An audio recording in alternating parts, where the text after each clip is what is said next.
Yeah. Okay, mic check. Mic check. Okay, no static. We're good. You're gonna go there and test it? Okay. It sounds like there's an echo, but I can't tell. Well, yeah, but apparently they're getting Things. static as well, so maybe one of these Yeah. need to be muted. Yeah.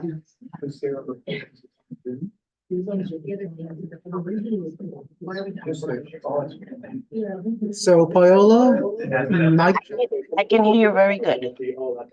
we're getting an echo, so one of the devices in here needs to be turned off. Now, you know, I have work in a couple hours, what's the difference, but, that's like, Did that help?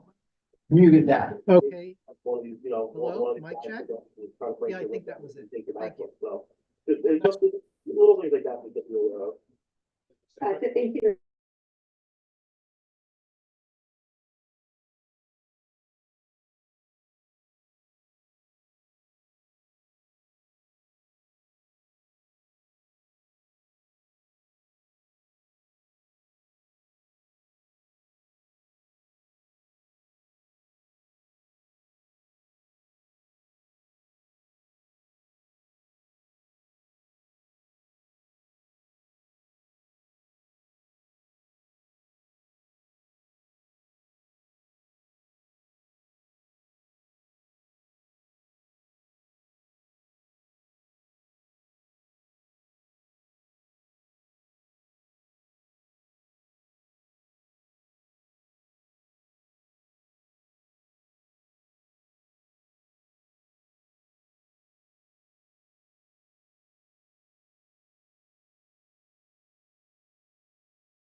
Hello, everyone.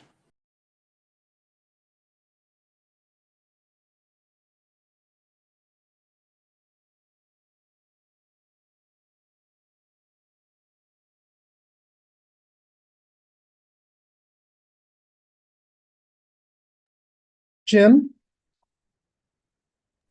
Yes, I can't hear anything. Oh, now I can hear you. Yes. right, did you provide the office with the self-certification form?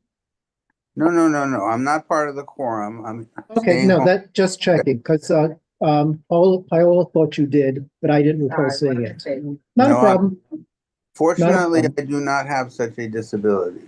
Okay, but we can work on that. You already have been. Through the eyes of the perceiver, right?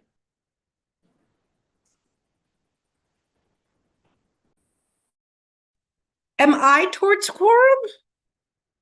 Oh, what? No, No, ma'am. No, you have to be there in person, right. or But, you have to have the appropriate Da- disability. Daniel emailed, he's on his way. So if once he arrives, or OC or Steve, You'll have it. will have it. Yeah. Sorry, y'all.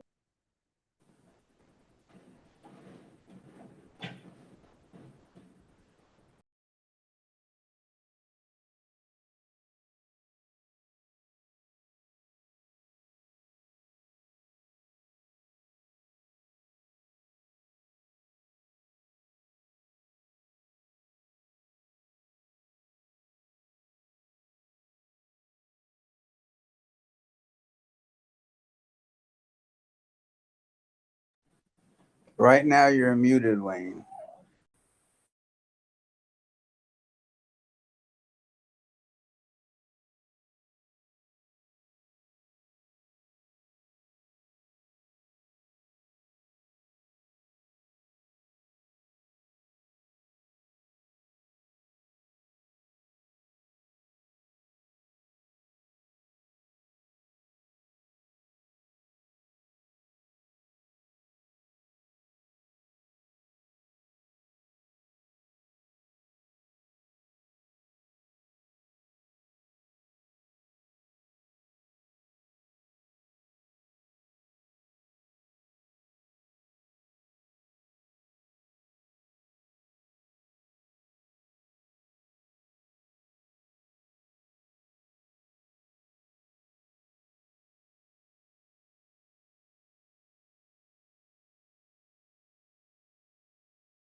Bruce, that's because we're not saying anything at the moment. We have not yet called the meeting to order.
Although it's the greatest pleasure of my life, I may have to leave you around 8:30.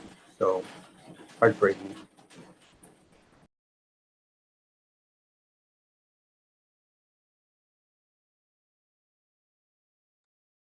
Okay, it is 7:06 PM. We have established quorum, so I'd like to call the meeting to order. Good evening, I'm Wayne Benjamin. I chair the Land Use Committee for Manhattan Community Board 12. I'd like to have my fellow committee members introduce themselves, starting at my right. Hi, everyone. I'm Heidi Guzman. I'm Vivian Duplatt, public member. I'm Anthony Viola. I'm Osi Kaminor. And for the committee members who are online, starting with Jim. I'm Jim Berlin. I'm staying home because I'm not quite well, and I think this weather would be the death of me. Okay, thank you. And Tracy, who apparently stepped away. That's Tracy McNeil. And we also have with us a board member who's not a committee member. Bruce, would you like to introduce yourself? Sure, Bruce Robertson. Jim, I'm sorry. I'll send you some cough drops. Thank you. You look like you're right in the museum. It's really cool the way you're framed. That's my living room, Jim. I borrowed it from the Hispanic Society. Dream on. Yeah, it's such a lovely room you have there. So, we have a couple of quick updates and then a presentation and a discussion with our colleagues from the Historic Districts Council. Diego will join us, but he's traveling, so item number 4 may get pushed back, and item number 5 may get advanced. Just to close the loop on a few things, there was a press release that the community board issued on March 13th to make clear the board's position on the proposed demolition of several of the historic row houses on West 158th Street. That press release was broadly circulated. There are copies here. And, it basically, says that for, 15 years, since 2009, when CB12 supported the designation of what is now the Audubon Park Historic District, we've advocated then in that resolution and subsequently with LPC to basically complete the district by including the row houses, which are actually older than the apartment buildings included in the district and are actually, if you're looking at the urbanization of the area, or actually the first instance of how property owners sought to urbanize the area. There was some misunderstanding, as there often is, online of what the community board's position is. So that's the reason why Catherine, with the help of others, crafted, that press release. Yes. Could you please describe the misunderstanding? I can't describe the misunderstandings, just that, as often happens, some people online either thought the community board had never discussed this, had been in favor of the demolition. The point is misinformation or incomplete information. The press release was released to make it clear what our position is and has been for the last 15 years, and actually longer than that, because as I was going through my stacks of paper, and I'm beginning to feel like Steve Simon, in 2005, so this is actually 4 years before the designation, LPC asked us to suggest what the boundary should be. And I believe I forwarded to the committee that colored, site plan from 2005, and our suggestion would have included the brownstones or the row house on Westwood Day Street, would have included 857 Riverside Drive. It would have included everything on Riverside going to, I think, 161st Street. So it's been the community board's position for about 20 years, what should be included in the historic district. And the problem is LPC has repeatedly refused to consider that, and their reasons for not taking it up are inconsistent with other decisions they've made in historic districts that don't happen to be uptown and communities of color. No, Go ahead. because first, I don't want to bury this subject. I think we should continue to discuss it as we go along throughout the year.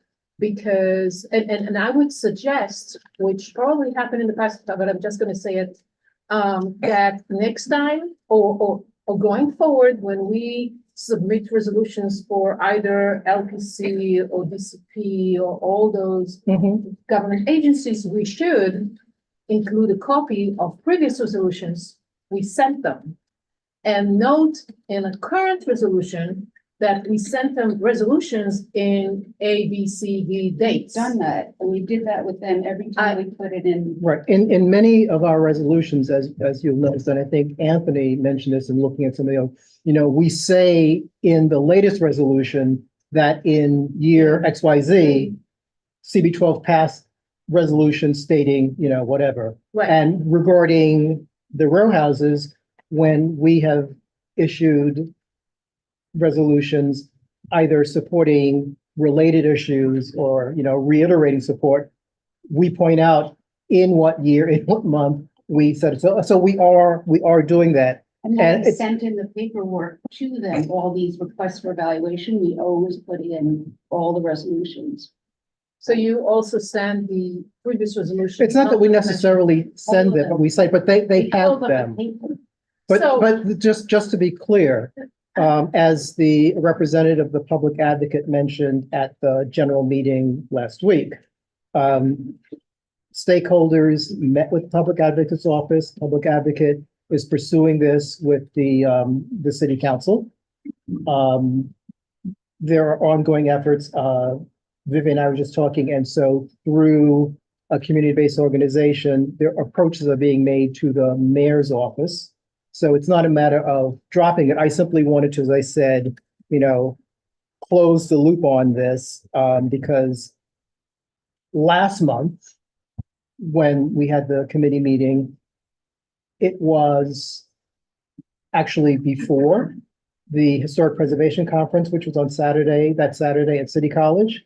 And that Historic Preservation Conference focused on the impact of government policies on historic neighborhoods. So this is a case in point on how LPC's policy of, being inconsistent, to be fair, with its designation, what it chooses to designate, has impacted this. It is not as if someone came up with a proposed development and all of a sudden at the last minute we said, oh, no, not in our backyard, let's designate this.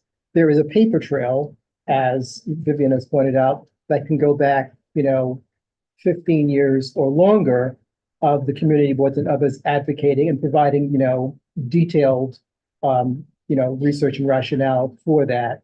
And I forgot, although Matthew Spady reminded me, at one point, LPC said that including the row houses in Audubon Park, was problematic. And this was the whole dissimilar architectural styles.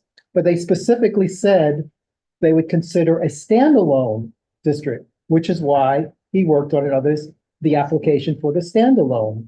And in the interim, the person who made the suggestion, who I believe was LPC's head of research, left. The new head of research said, oh, no, we're not going to do that. Well, I think I don't know how to say it, but I think they should acknowledge their mistake. They're not going to. Well, but it's my right to say so. Right. Right. They should acknowledge their mistake. In plural, I should say. And I would like to have further discussion about that particular designation with LPC in a room. So I think because we have to work that with them so they don't forget about us. And I think that if they're not in the room, it's much easier to forget, not Right. fun. We can certainly, it's probably more effective if we have one of the elected officials request their presence, but we could certainly ask them to attend. And they have in the past attended, one or two meetings, to discuss process. But to be clear, in a committee meeting, we're probably not going to get the chair of LPC or the chair of, or the head of their research, but we'll get someone to, repeat the party line. I doubt if they will commit to anything, but the point is, in working with elected officials, and as we've said time and time again, designation is a political process. And in working with them to either advance this or get clarity on how they're going to take steps to be consistent and not be perceived as being discriminatory based upon where sites are located is something we want to know. I see Bruce's hand. Bruce, you can unmute yourself. You should be able to. Yeah, I just want to give you all a reality check because I went down 158th Street today. I happened to be in a car driving down, and demolition has begun because, and there's a 2x4 framing going up in front of four of the houses, which means they're going to put up plywood to isolate it off from the sidewalk for safety measures, and the worst has already begun. That's just my street report.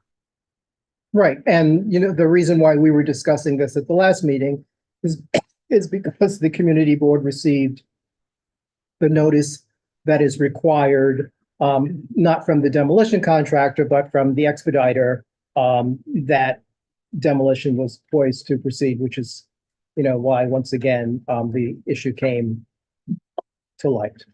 Does anyone from Carmen's office have any? I'm asking. Any comments about It's that? not. in her, It's not. It's Shawn Abreu. I'm sorry. Right. But the point is, and I think this is what was reported last time, all of the elected officials who represent Upper Manhattan. So even though it's not in Carmen's district, Carmen's office was notified, Shawn's office was notified, the Manhattan Borough President's office was notified. The public advocate's notice was notified, which is how the meeting was organized. by the public advocate to get more information, to bring this to the attention of, I guess it's the landmarks committee Right. of the city council. So the elected officials know about it, and I think we need to make sure that we stay on their radar to see how they can, help address this, because it's not just this site. There, as I said, there is a perception and maybe the reality that sites, buildings that are, to be crude, north of 96th Street are handled differently than those that are south of 96th, and that is not a new perception. Right. I've written twice and not been to the Right. about and not heard back. Okay, so on a somewhat related matter, Matthew Spady met with this committee on a number of occasions over the years to talk about the row houses on 158th Street and to talk about efforts to perhaps get National Register designation for the Audubon Park, which is not, as strong as LPC, designation, but it is recognition. And frankly, National Register designation has some advantages that LPC designation does not. For example, with National Register designation, capital projects are then eligible for historic tax credits.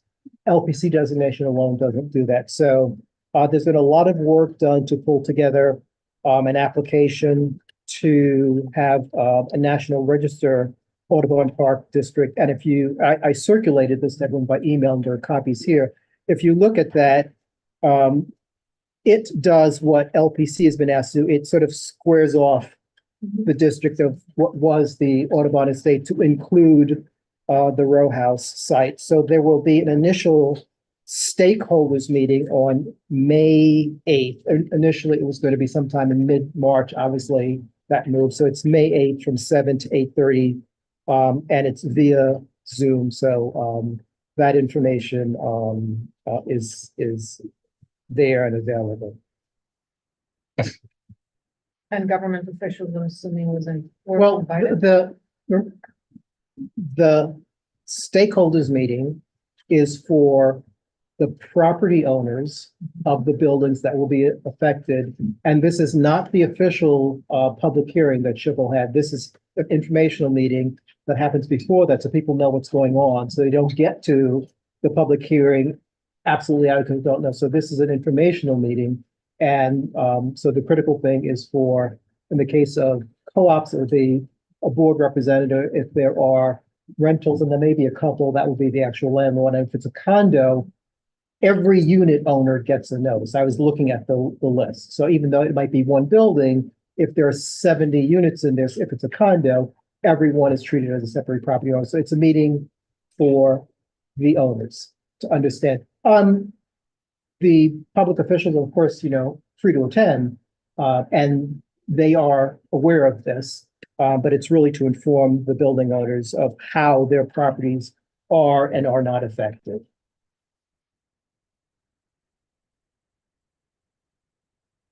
And as you can see, CB12 is a co-sponsor of the event, since we've been so involved with it for a number of years. We ran that by Catherine and she was fine with that.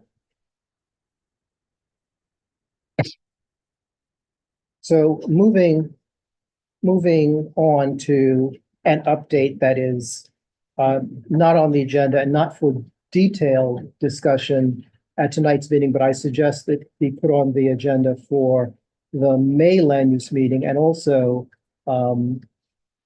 Housing and Human Services has this, so I don't know if they're going to discuss it this month because they just got it today, or perhaps next month.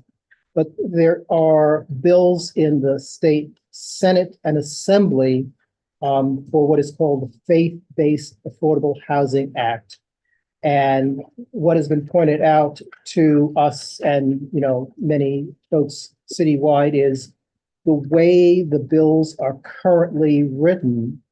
It could be interpreted that the bills override historic preservation, which is why it came from the preservation community. and would allow projects or buildings that are designated to have those designations stripped away. The point person in the Senate who was in touch with the contact bill said that's not the intent, but the point is the way it is currently written, it says that. It also has other language that would also seem to imply that New York City's preservation law and anything that's not the building code or the energy code or the fire code would not apply. And if that's not the intent, once again, that language should be changed.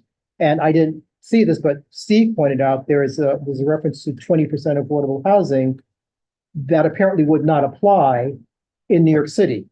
So the game plan is from the perspective of both land use and housing and human services, we should read the bills carefully and identify what language should change. Right now, there's a general letter that's been, issued asking the Senate and the Assembly, not to move forward unless and until provisions are changed. But I think we need to be specific in what language is problematic and what should change. And that's something that we should discuss at the May meeting and have a resolution to outline to our elected officials. And I'll point out that Robert Jackson and Al Taylor, who represent our area, are co-sponsors of this, but it doesn't necessarily mean they have read the bill, cover to cover. So we need to point out to them things that are in there that we find problematic. And I'm sure they would find it problematic if outside of New York City, you'd have to do 20% affordable housing, but inside of New York City, that provision would not, Okay. otherwise, why is it a faith-based Affordable Housing Act?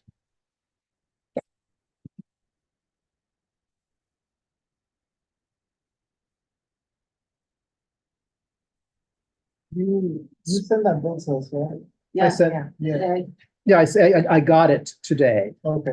So I sent it and a number of follow-ups. If you were getting tired of getting my emails. I saw the today. Right. So as I mentioned, we're supposed to have a discussion with Diego from HDC and a presentation by Presbyterian. Diego is not yet online, so I'm going to move that we adjust the agenda to move into the presentation from New York Presbyterian. And when Diego joins us, we can have that conversation. So with that, who is leading off and then who's introducing the team? I'm in. Good. So I guess introduce yourself for the minutes and walk us through. Mr. Chair, thank you for the opportunity to have this conversation with the board tonight. My name is Joe Iannuso. Do you want me to sit? Right? Is that? Yep, you can stand. Okay. My name, Want to go to one of those camera to see. Well, the camera should follow him. Yeah. It wasn't. Oh, Who is the director? while we're pulling that up, my name is Joe Iannuso. I'm the Group Senior Vice President at NYP, New York Presbyterian Hospital, for the enterprise. So that includes all 10 of our hospitals and all of our ambulatory facilities as well. I'm personally very excited to be here sharing this project with you. It's a project we at NYP have been thinking about for some time on behalf of all of those, not only patients, but community members, New Yorkers, and actually folks from around the world who come to NYP for their cancer care.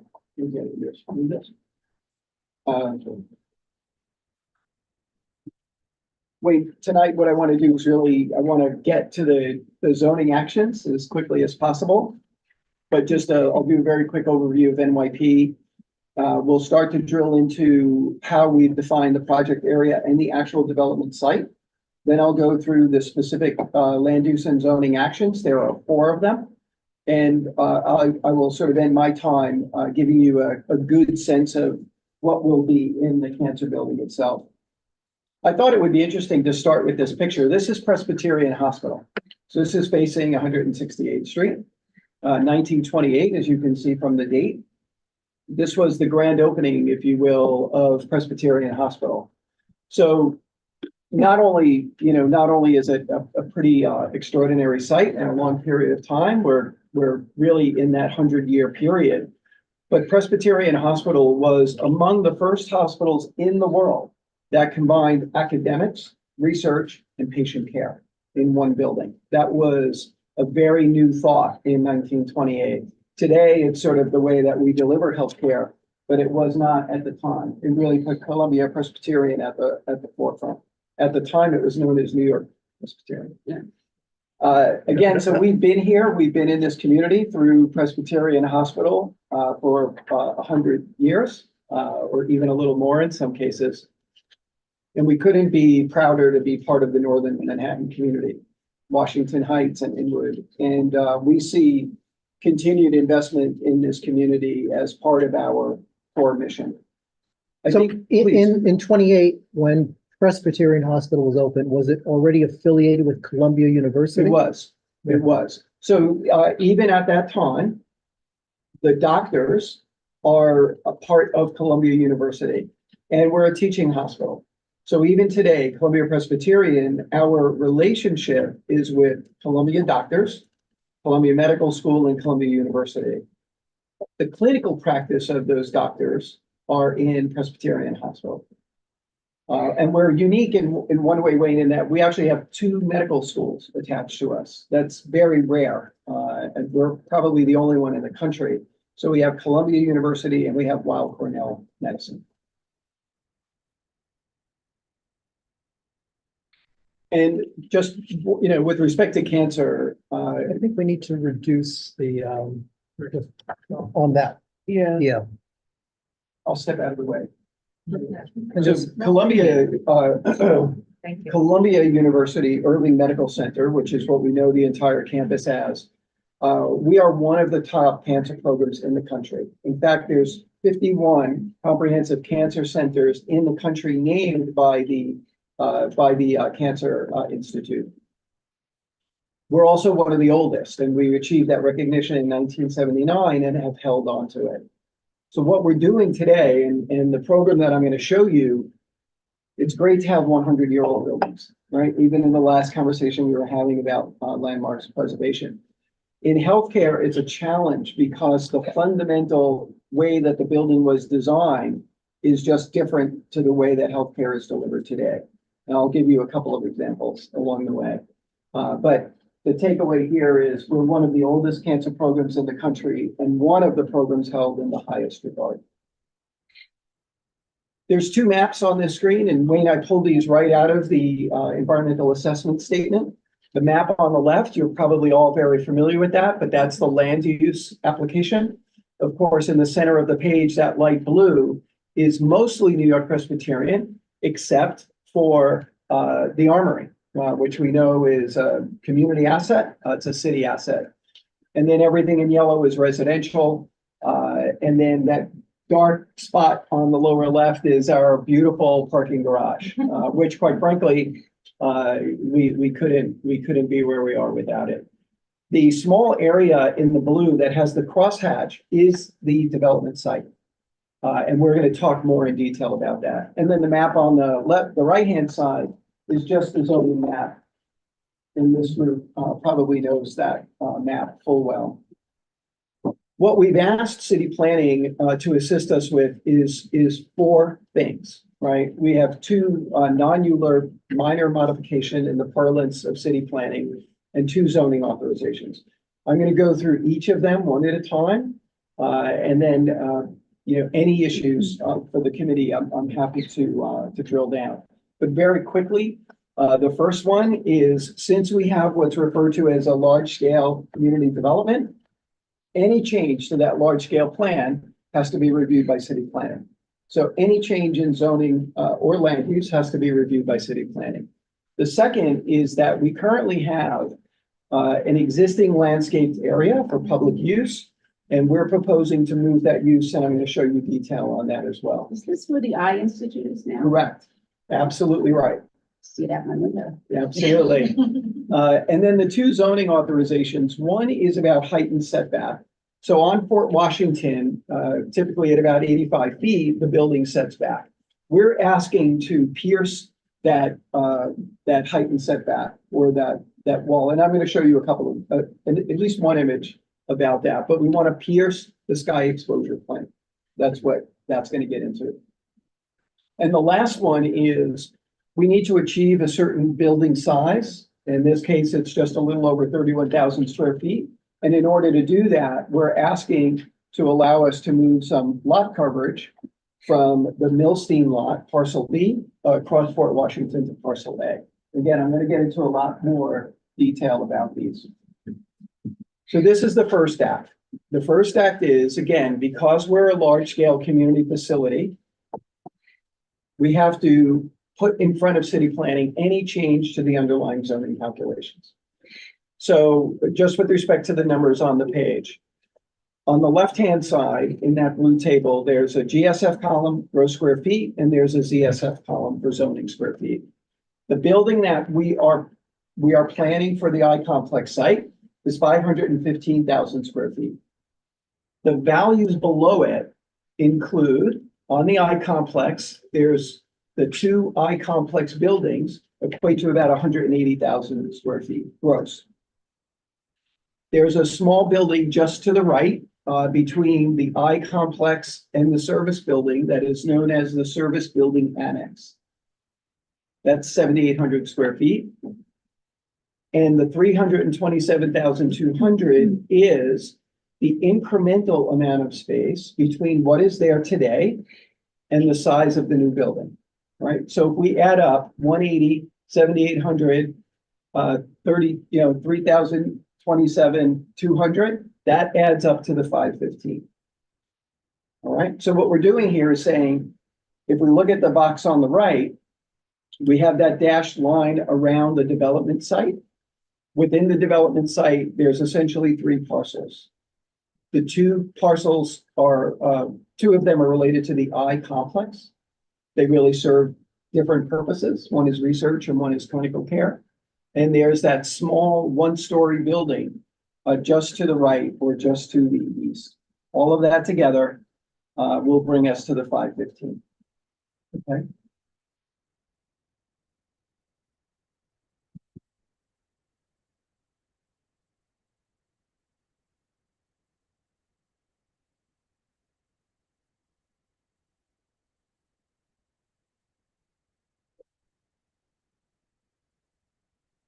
There we go. So this is the second act, if you will. On the left-hand side, there you see the two black boxes on the left. The one on the top points to what is currently open space. We have the whole garden, but there is a small space just outside, if you will, of Harkness, if you're familiar, and that's essentially where that sky bridge connects Milstein to Harkness. What we're proposing is to move that space right to the apron of the new cancer building. It's going to be much more accessible. It's actually going to be a real asset. It's right on the corner. It'll have better light. It's going to be purposely designed by our architects, which is being led by Studio Gang. And the image on the right-hand side gives you a sense of what we want to do to really improve that sidewalk. Okay. Are you literally moving the space or? Yes. Moving it. So where the space is currently located, what happens there? It doesn't go away, but it's not a pretty piece of land right now, Wayne. It's just not. Isn't it just a ramp that leads down to the entrance of the building? No, if I could come up to the map for a minute.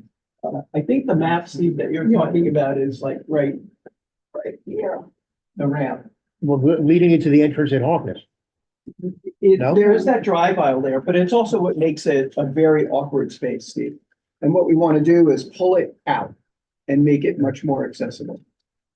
So that's the image on the right-hand side.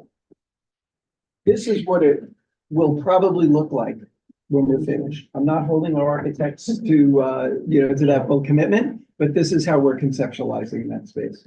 So it would be a very different amenity than it is today. How many stories? The building, I'll get into the height and everything in the building, but the building's 16 stories. It's about 300 feet to the roof line. Here we're just healthcare stories. 16 healthcare stories. It's double the height. Yeah, roughly, yeah. And we average about 18 feet, 6 inches. floor to floor. Mechanical And system. I'll explain why. But this is what we envision this open space to look like. Please. I apologize if you said this already, but the old space, what is that going to be used for once it's moved? Well, we have to pretty it up. It's just not very good today. We're actually gonna be working on the entire garden. Somewhat related to this building, but also independently. But it will no longer serve a public purpose. I'm not sure about that. It might. I think when we really take on the design of the garden, we'd actually like the garden to be a little bit more publicly accessible than it is now as well. This is where home plate is. It is where Right. home plate is. That home plate was under my desk for about 2 years. Until we figured out, there was a lot of research happening as to exactly where it should be placed in the garden to get as close to what was the historic Yeah. home plate for the Highlanders, right? Which ultimately So- became the end. Not to Didn't quite make it to where it used to be, but No, but we can try, but not to belabor that. I mean, it sounds like you're really not moving, you're not physically moving that space. You're creating a new open space at the corner. And it's only being moved, I guess theoretically for zoning purposes. correct, exactly right. yeah. Exactly right. But again, it's a large scale plan, Wayne. So anything that we propose with respect to the use of square footage, lot coverage, has to go. in front No, of I the understand, plan. but when you say the space is being physically moved, what comes to mind, as, Anthony, I said that it's no longer going to be in location X, it's going to move to location Y. Yeah. And in reality, that's not what's happening. That No. space is going to stay there. It may be made more attractive, and more Correct. usable, but what's actually happening is there's a new, open space, landscape space, site, at the corner that's going to be created as part of that development. So, Perfectly, spot on. And we believe even more accessible and more, from a comfort perspective, this is gonna be a green living room outside, and we don't really have very much of that anywhere. We certainly don't have enough green space up here. The next one, is this issue of the sky exposure plane. And what's happening in this building, again, just to underscore the point, it's 16 stories from the sidewalk to the top floor. And I'll go into some detail about, what's in the building itself.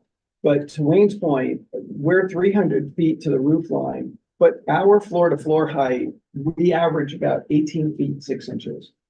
So it's actually, the floor height's a little bit higher on the lower portion of the building, and then it's less than 18.6 on the upper portion of the building. And programmatically, that makes sense for us. Because the lower portion of the building is going to be operating rooms and procedure rooms and imaging equipment. And Wayne mentioned that requires 4 to 5 feet above the ceiling for all the mechanical equipment that has to service operating rooms and imaging equipment. If I can call your attention to the upper left-hand corner, where you see that corner is darker because it's crosshatched. That's the amount of the building that pierces the sky exposure plane, if you will. What that amounts to is about 1.6% of the total square footage in the building. So it's a fairly nominal slice. It's about 8,000 square feet all in. So the building is 515,000 square feet. That sliver is about 8,000 square feet. But that's what we're also asking city planning for, the right to be able to do that. And what we're trying to achieve, as you could tell from the outline of that building form, is regular floor plates. The size of the floor plate is critically important for us. And the floor plate in this building is just a little over 31,000 square feet. What are these indentations? I'm sorry? What are those indentations in the middle of the building? Yeah, that's a great question, Steve. So what we've decided to do, and again, I want to give our design team, Jeannie Gang and Studio Gang credit for this. We want to break up the mass, Steve. That's the best way that I could describe it. So we have this portion of the building at the base, and I have a rendering of the building later in the discussion.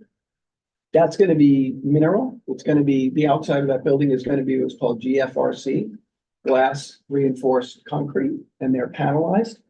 The middle of the building pulls back. And what we want to do with that space, Steve, is also bring some green to that level of the building, again, to break up the overall mass. The upper portion of the building, which is going to be infusion, exam rooms, and procedure space, and the direct care of cancer patients, that's all glass. So the lower portion is more solid, and that's very sympathetic to the rest of the campus. Then we pull the building back at the waist, if you will, and then the above is all floor to ceiling glass. So where the building initially sets back, and I guess that's mechanical space probably Correct. in the middle.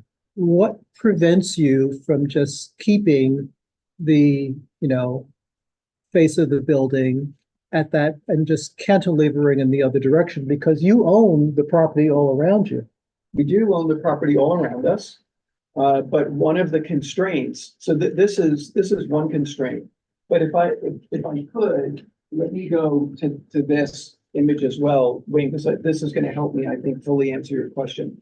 Even though we own all of the buildings on the super block, parcel B to the left, which is where Milstein Hospital is, and parcel A to the right, which is NYP and Columbia University buildings we have some shared ownership in them. Even though we own all the buildings, there is still an upper limit to the amount of lot coverage that we have and the amount of zoning square feet that we have. With respect to cantilever, that word makes me sweat because cantilevers are also complicated, as you know, and can be very expensive. Well, I mean, it depends on the extent of the cantilever and. Well, if it's you already walk- a cantilever. Right, if you walk up and down Broadway, there are all kinds of residential buildings, or I guess they bought air rights of adjacent buildings and they're Correct. crazy cantilevers. Correct. Yeah. But let's not forget that this is a 30,000 square foot floor plate, right? So cantilevering all of that weight above is going to find its way into your structural steel. Right,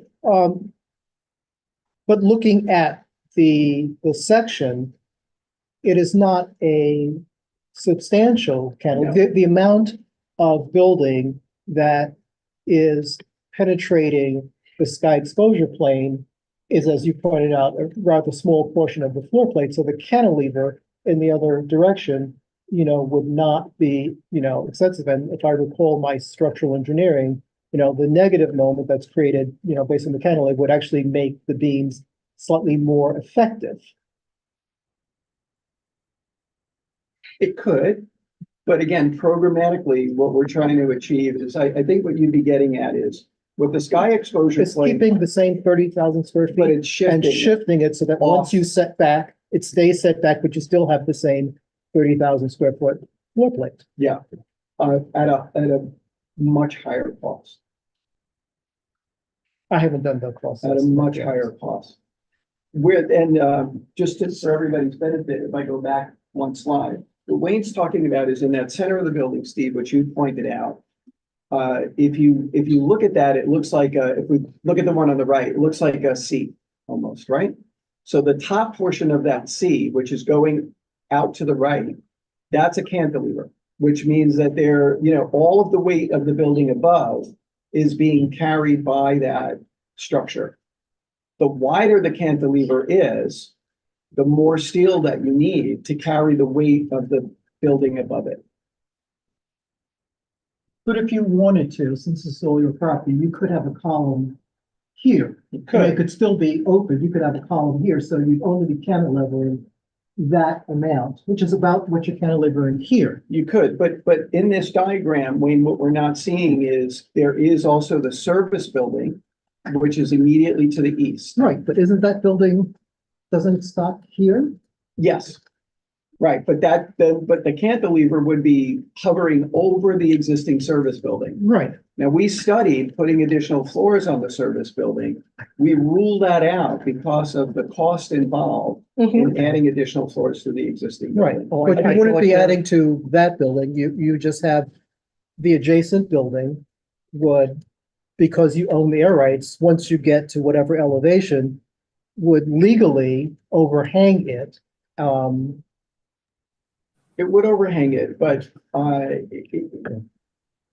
think there are a number of complications around that. Cost would be one of them. The other is, would it, if we're gonna drop a beam, are we gonna drop a beam into the service building? No. No, we've studied that. I want to let you know, Mhm. we've studied that and ruled that out. Yeah. For a countless number of reasons. No, my suggestion was simply that at your, Yeah. the right edge, Shifted to the east. the right edge, where your building ends, I mean, you're gonna have structure there. That structure ends because of the setback. But you could simply, even though you want that middle section to be open, the structure can continue and pick up the floors above. It could, but it gives you very different floor plates. From floor, very different. Even though they may be 1,000 square feet. The location of the elevator cores, the location of all of the stacks that have to rise through the building, everything is then working on an offset. So I hear you. I don't agree with you. I do agree with you that it's from an engineering perspective, it's feasible. But to do that, the alternative to that is piercing the sky exposure plane for 8,000 square feet. Yeah. I have a quick question. I'm not a designer nor an engineer. Wouldn't it make sense to make that top part thinner and then just like add an extra floor? No, it's a good question. The reason we don't want to make it thinner, and we'll move on to the next slide, and then I'm going to pull up another slide to explain how do we get To to do that, Wayne, could you call why on we me, need. please? Yes, I see you, and you're actually helping get to that. because you're giving us Yeah. static, which I need to report. No, I mean, the owl apparently is Well, the acting audio- up. we had problem with the audio on Monday also. I sound gravelly, right? Sorry about that. Yes, Basically, I agree with the presenter. I like the building now. It has that waist that's symmetrical. Obviously, as he explained, the smaller you make a cantilever, the less it's going to cost. And actually, the less structure you're going to have to put there to keep it there. So I'm happy with the way it is. And from my point of view, looking at the size of the wedge, and I would imagine that might be the case on two faces of the building, that little wedge, I think, because it would, making a wedge there, for example, would also look terrible. I personally don't have a problem with allowing that little bit of sky, and I believe I think both of the streets are relatively wide, so there'll still be plenty of light getting down to the street, which is the purpose of the sky exposure plane. Steve, and did I? First of all, I think last month Julio told us that you are planning to add a floor to the service building, connecting it with Children's No, Hospital. we're not adding a floor to No? the service building. So there's two things going on. We're not adding a floor to the service building. Period, full stop. Okay, so the minutes of my meeting last month are then inaccurate. If that's what's in your minutes, then Yeah. it's inaccurate and Okay. I can help you correct it. Okay, There is, however, a connection from the new building, from the cancer building to the service building, Right. to Morgan Stanley Children's Hospital. But we're not building that new. The only thing we're building new is the cancer building. okay. So, but my question is, if you were to expand this particular site eastward and incorporate the service building, wouldn't you then be able to lower the height of this building and then have Bigger much, floor plates? much larger floor plates? Yes and no. Wouldn't that be an advantage? Yeah, yes and no. We didn't see, it's an excellent point. We did not see it as an advantage, for a couple of reasons. One, and we are already well down the path of completely renovating the service building. There's 6 stories in the service building. The top 2 stories are going to be private postpartum, so mother, baby, moms who are delivering. We're going to make the top 2 floors of that building 19 single-bedded rooms each, so 38 total. This is the service In building. the service building, correct? We're already repurposing that building, right? Because we want that building, in a sense, to be physically interconnected with Morgan Stanley Children's Hospital. This building for cancer, the reason we're preserving this these floor levels so that we could migrate from cancer, Steve, to Morgan Stanley is we want pediatric oncology. So pediatric cancer patients are going to be treated in this building as well. One floor, one of the upper floors. But if there's any, for any reason, if there needs to be movement of that patient from the cancer building to Morgan Stanley, we're doing that. I was under the impression that this building would be used, basically for outpatient services. It will. It will. Oh. But most cancer service is outpatient. If you need to come in for, an extensive surgery in the course of your care, you would still do that as an inpatient. But this building is going to be completely ambulatory. Yeah, oh, yeah. Completely ambulatory. Anthony? No? Please. Where are you, I mean, where's the parking gonna be? There's no parking in this building. There's no parking in the I-complex today. There's a poorly designed drive aisle in the building today. There will be, for this building, if you look at that white space in the center, right about where the sidewalk I see is, that. that's an appropriate patient drop off and pickup. So vehicles will come in there, not the way they do today. They'll really be coming under the building, dropping patients and family members off so they could enter the building. The primary entrance will be inside the building, if you will, under the covered portico share. But we're not adding any parking to this. It's such a nightmare always in Fort Washington with the two-way and the deliveries. We understand that. I know you hear Yeah. it, but it just, No, but again, there's no loading dock in this building. There's no parking in this building. So that's not going to contribute to an already congested corner. It's not. so where if people drive in, God knows where, are they They'd putting still their be cars? valeted over to the garage. So that garage has, 2,150 spaces to it. It's a sizable garage. Pre-COVID, we were managing great. Post-COVID, there are more folks in their vehicles. There just are. So it's a struggle for us right now. But there's no need for us to add more parking, and we're not going to add another layer to that garage because that would absolutely further congest the corner. It's a struggle on a good day for us. So if I could just go back to here for a minute. The building that we've sized is just over 31,000 square feet. We have a way that we're going to get what's called lot coverage, which is the area in yellow, if you will. So the area in yellow is 31,152 square feet. But in order to get all of that, we have to take that sliver, the purple sliver. That's 4,114 square feet of lot coverage. This is not what we occupy in the building. Plus the remaining lot coverage on parcel A, which is 6,568. And what we've asked city planning to do is we want to transfer 2,660 feet of lot coverage from the Millstein lot, parcel B, to parcel A. So even though it's a single large-scale development, we still have to ask permission from city planning to move the lot coverage within the two zoning lots, the two parcels. Steve, did you have a question? Well,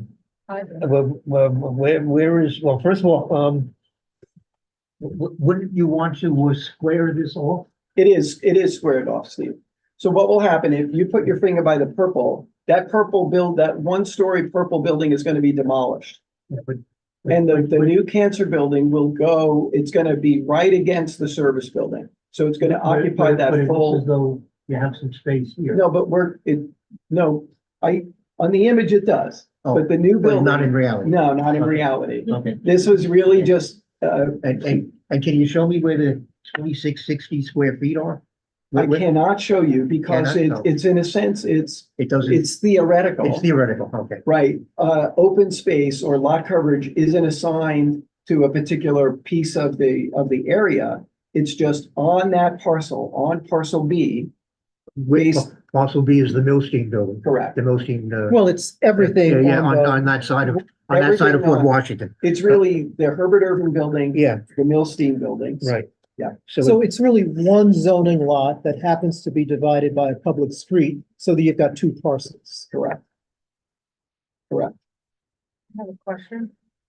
I think that, it would have been nice unless you have a slide that show how, in terms of the height, how is the height of the proposed building in relation to the building right next to the service building? Yeah, which is Morgan And Stanley. right to the one across the street from it. Yeah, it's So- taller than both. I get it, but Yeah. it would be nice to see how tall is it, And we could because develop that for you. And, I it- thought it was in the presentation. and actually, how does No, it, not my how does it next- compare to the buildings on 168th Street? Yeah, so why don't you finish your question and then I'll Right. connect them both. My next question would have been, or is, like, how tall are the buildings in the feet? To the right of the service building and across the street from it, Sure, from the proposed new building? sure. I'm gonna complicate it if I can, and then I'm gonna give you a clear answer. Right? The reason I'm gonna complicate it is if we were standing on Broadway and walked to Fort Washington, there's about a 75-foot change in elevation, right? So if you stand on Broadway and you walk to Fort Wash on West 165th, that's 75 feet difference, Really? right? So when we talk, this is why I said I was gonna complicate it for you, because when you think about building height in the context of that changing topology is almost, it's confusing. Right? But let me give you a different answer. The building we're putting up is gonna be about 300 feet to the roof line. Mhm. That is very close in size to Presbyterian Hospital. So Steve, to your point about what's on 168th Street, Right. Presbyterian is just under 300 Right. feet to the roof line. This building is 300 feet to the roof line. The buildings to the right on this image or to the east are probably about 200 square feet, 175 to 200 feet to their roof line. And the one across the street? The one across the street, which right on the corner is Herbert Irving Pavilion, that's, when I tell you a 75-foot change in elevation from Broadway to Fort Wash, that's not across Fort Wash. If we cross Fort Wash, we're gonna add about another 20 feet, 25 feet. So if Herbert Irving was 375 feet tall, Mhm. it would appear to be almost the same height as the new 300 foot tall building that we're building. Okay, so my, I hope that wasn't, no, it wasn't, but so my point is just that it's not gonna stick out no, in relation to the other buildings That's around not it. clear. I think, You can't no, really see it as. Well, I know I because think- this slide doesn't show it. It would be That's nice. I hear you and we'll develop something like Okay. that. I think look, to say a 300 tall building is not gonna stand out, that It will would not stand be- out by the material you're gonna use, That's right. because the rest of the buildings are brick, stone, and older right. building with character. And this one, That's right. like it. Well, I'm gonna So- show you an image of the building. We need to see an image of the Yeah. building, but, you know, Right. not to overcomplicate it, but we're used to living in a community with hills, and so we know visually what happens. That's right. The reality is, the new building is probably twice as tall as the children's hospital. So if you're standing on Broadway, it's not that it's going to blend in, you're going to see it. Okay. Yeah, And if you imagine, you know, the original Presbyterian building, just move it over and the height of that. Yeah. I mean, you would see that from, so it doesn't disappear. Right, Yeah. no, I didn't say it will, but it doesn't stand out like one tower as opposed to a very low building next to it. yeah. Wayne, if Presbyterian were on 165th Street, they would essentially look the same. Yeah, that's on, that you, Yeah, that's and your if you're on point. Broadway, even though there's a change of elevation, Correct. you would see it. And That's correct. And Yeah. compared to Millstein, Oh, please. Compared to Millstone is not Millstein, as tall. yeah, it's not, Hardly. it's there, Yeah, it stands Not out. as small. but Millstein needs a lot of help. It really does. I mean, some buildings age well. And I think of that as a new building, believe it or not. So, but I do Some have don't. another question. If you go back to the slide view, I think, yes, thank you. How many floors are you gonna have on the ground and what are they gonna be used for? Well, what you see, there's one story underground. right? That's it. So I'm gonna go to the image here. Uh-huh. This is the sidewalk, essentially. Okay, This is the one story below the sidewalk. okay. Okay. So, And what's below there is really support space for the hospital, for the building. I was, and there is no way to move the 2 floors in the center that are mechanical facility to the basement, if you will, since you are on a hill Yeah. already, so there's no issue with flooding. No, we wouldn't, let me tell you why we wouldn't do that. There's at least 2 reasons why we wouldn't do that. One, the reason we have a mechanical space in the center of the building here and a mechanical space here is we'll use the mechanical spaces above both portions of the building to serve the buildings. So the mechanical on the roof, for the most part, is serving the upper 6 floors of the building. The mechanical in the waist are serving the floors below. We don't want to put mechanicals in the basements of buildings anymore. Quite frankly, we don't even want to put imaging equipment in the basements. More often than not, if any of us have to go have the services of an MRI, right? They're in the basement. We don't do that. We don't do that anymore. I still have MRIs in the basement. Basements are not great places anymore, not with these inundation rains. And no matter what you do, if water starts to get into a building, it's very difficult to fight that water. But you're already above sea level. We're That's above because you're sea not- level. Okay, so that's why I asked Well, that I'm gonna phone a question. friend, but I will tell you here, It's raining hard today. it's raining hard today. And what happens is, and we'll probably get into this a little bit tomorrow night, Steve, but what happens here is that rain percolates through the ground. It goes below. And this is the low point of this project site, right? What I mean by that is if we're looking at the building is right here, right? 165th, 168, Fort Wash Broadway. So all of the water makes its way, it wants to get to the river, Okay, okay? Got it. So if we put big mechanical equipment or imaging equipment in the basement, there's a chance we're gonna have a problem. Not when we first cut the keys to the building, but eventually we're gonna have a problem. So we want to avoid that.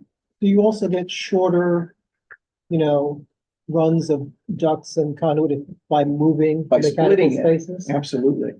Absolutely. That's a great point, Wayne, but that's why we want to serve, I don't want to call these 2 distinct buildings, but from a mechanical perspective, splitting those loads makes a lot of sense for many, many reasons.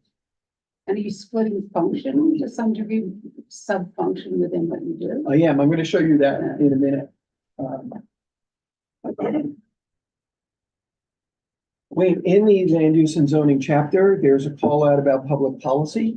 So I just thought that I would, bring that into our conversation quickly. There's One New York. It's really about sustainability, but it's broader than that. It's about, the local economy, healthy lives, specifically eliminating inequities. Let's call that access to healthcare. We believe very strongly about that. Our president, Steve Corwin, feels very strongly about that and secured a gift from one of our trustees to create what's now known as the Dalio Center, funded by Ray Dalio, to do exactly that. And that is eliminate health equity. So how does it do that? Well, it's doing that by creating. That's just for its discussion tomorrow, but anyway. No, but creating policy, by serving the community, by lobbying, by working with other healthcare institutions to elevate the awareness of the inequities of healthcare.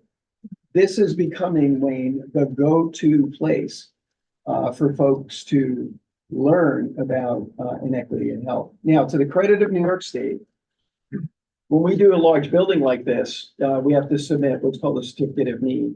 The certificate of need process now in this state requires a health equity assessment for all projects going forward.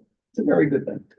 We're delighted they're doing that because we've been doing the Dalio Center before the state was doing health equity analysis. Are you doing the analysis in relation to the area where you're in, or New York City in general? Yeah. Or New York State? No, it's a good point. Well, we're in a lot of communities. Right, but This this building hospital is here, is here. right? So and I forgot when it was actually enacted by the state, maybe it was July of this year or something.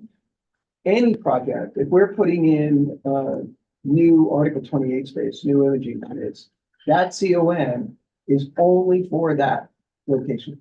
It's not statewide. It's saying NYP, tell us what you are doing to make sure that there's equal access to healthcare. Okay, so the assessments is in relation to the Wherever, specific building where you're in. that's correct, or campus, if not Campus, building, okay. yeah. That's- But on And that the first specific slide, project, yeah, and the specific project. correct. But on that first slide, if you remember, there was a reference to $1.3 billion. That $1.3 billion is what NYP spends, if you will, per year within our local communities, not just Northern Manhattan, because again, we have 10 hospitals. So we have a pretty big footprint. But the cumulative investment in the local communities is in excess of $1.3 billion. Some of that comes from Monica's organization, right, in government and community affairs. New York, you all know these No, no, things no, better. that's our organization. I'm sorry? The government? Government and That's community- ours, that's yeah. not hers. That's, I'm sorry. It's, All right. You all know these probably far better than I, but I think it's safe to say No, that no. this project we're talking to you about puts a check in every box related to these particular policy issues. So why are we building a cancer building? One, we have a long reputation in cancer, right? 1979 recognized as one of the first comprehensive cancer centers in the United States. We're one of 51 in the country. Our clinicians are among the best. But the experience for patients today is very distributed, right? And this understates where patients have to go to get care on this campus. It really does. It understates it. What we want to do on the site of the I complex, which is there today, is we want to really build something that the building will equal the care and design and build a building specifically for cancer. And I do want to get to talking about the program a bit. So the first bullet is we want to consolidate ambulatory surgery, diagnostic and interventional procedures, MRI, CT SIM, linear accelerators. These are all state-of-the-art treatment mechanisms for persons with cancer, children and adults. We also want to make a better experience for patients and families. No one wants to come to Columbia Presbyterian to be treated for cancer. No one. But we've probably all been there for ourselves or family or friends. It's not a great experience. We want the environment to make a contribution to the quality of care that our clinicians deliver. I have to jump in. Please. I do know some people that actually came for cancer treatment in your hospital. And the number one complaint that I have heard is the wait line for infusion.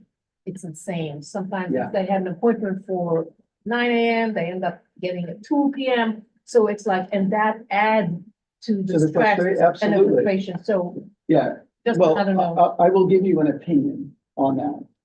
And there are different ways to deliver the blood work, the phlebotomy, right? What typically happens if a patient is receiving chemotherapy, patient arrives in the morning, he or she or child, first thing they do is they have to go get blood draw. The clinical team has to take a look at the blood and then their vitals, weight, oxygen levels, heart rate, right? Everything. About 10% of patients who come the day for infusion are sent home because something is not right. About 10%. That's a lot. It's a lot. It's a lot, but it depends on who you're talking to, right? If we had a couple of oncologists here, some may say it's a lot and some may say that's really not too bad. But there are a lot of factors that go into that, and you have to be well to receive chemotherapy. That may sound like an oxymoron, but you have to be well, okay? there's a lot, NYP is really challenging the way that that happens. And what I mean by that is, should every patient who arrives go to one blood draw center? Or should you arrive and go up to your infusion chair and have the blood drawer at the chair? Knowing that there may be this 10% rate of patients that have to be sent home. We're challenging that thinking. And we have time, because this building's not going to be up by next year. We have time to continue to wrestle with that, but we have to. But doesn't the design of the building have to incorporate how you intend to do that? Yes, So how is the design responding to we're the accounting point for that both. we raised? We're accounting for both. So it sounds like there's an issue of both space, equipment, and staff. And will the new building have more space, equipment, and staff Yes. so that the lines that are currently experienced are reduced or eliminated? Yeah, it's more space than we have today. More important than that, it's more efficient space. It is designed to deliver cancer care. The buildings that that are currently distributed from Vanderbilt to Presbyterian to Neuro to Herbert Irving to Morgan Stanley, none of them were designed for the care that's being delivered today. None of them. Not even Milstein in the 80s. None of them have been designed to deliver the type of care that we have to deliver. The imaging equipment alone is vastly different. Operating rooms, when we built Milstein, 400, 450 square feet was a good operating room. 650 square feet today is the absolute minimum for an operating room. That gets to the size a little bit, and I'm going to go back there. Yeah. I don't want to encourage too much on a conversation. I think that's suitable at Steve's committee, but based on this conversation, has there been any type of assessment done based on empirical data as to, this is the average wait time with this new building, we expect that to drop by this percentage? Yeah, our folks, that's a great question, Anthony. Our folks have done a lot of that analysis, right? Patient throughput. Not only for, I don't know if we'll get down specifically to wait time for blood draw. I can go back and check with my colleagues. But what's, for exam space, for operating rooms, for imaging, diagnostic, and treatment, the answer is yes. I don't know if it goes down to the blood draws, but I can get that answer for you. All right. Wait, it's all right. I'm gonna move on. Oh. So this is a rendering of the building. On the left-hand side, if you will, you see the service building. Wayne, this was getting to the point that you were making before, even though you and I are going to just continue the debate about cantilevers. Service building is on the lower portion. And again, today, that's being completely repurposed. End of 25, first quarter of 26, that building is going to look like a brand spanking new building, top to bottom. And it's going to be wrapped in the same mineral, the same type of GFRC that's going to be on the lower portion of the cancer building. So it's going to look contiguous. Are we standing on Fort Washington Avenue looking? We're standing in the garden. In the garden. Looking south, Okay. okay? So Steve, to that point, service building is here. This is the first of the Morgan Stanley buildings. Okay? Fort Wash. Oh, yeah, okay, yeah, I got it, I is got to it. the Okay, I right. got it, I got it, okay. Yeah. The lower portion of this building is, it'll be highly trafficked, but it's where all of the imaging equipment is, 3 MRIs, 3 or 4 CTs, including a CT simulator, linear accelerator vaults, all of which are used for both diagnostic and different treatments in cancer. There is going to be 16 operating rooms. And it is all ambulatory, as Wayne said. And what we do with the operating rooms is we work on a ratio of 3 prep recovery rooms to every operating room. The reason we do that is patients are moving in and out of procedures all day. One is in the operating room, one is being prepared for the operating room, and one is being prepared for discharge. And we keep folks moving.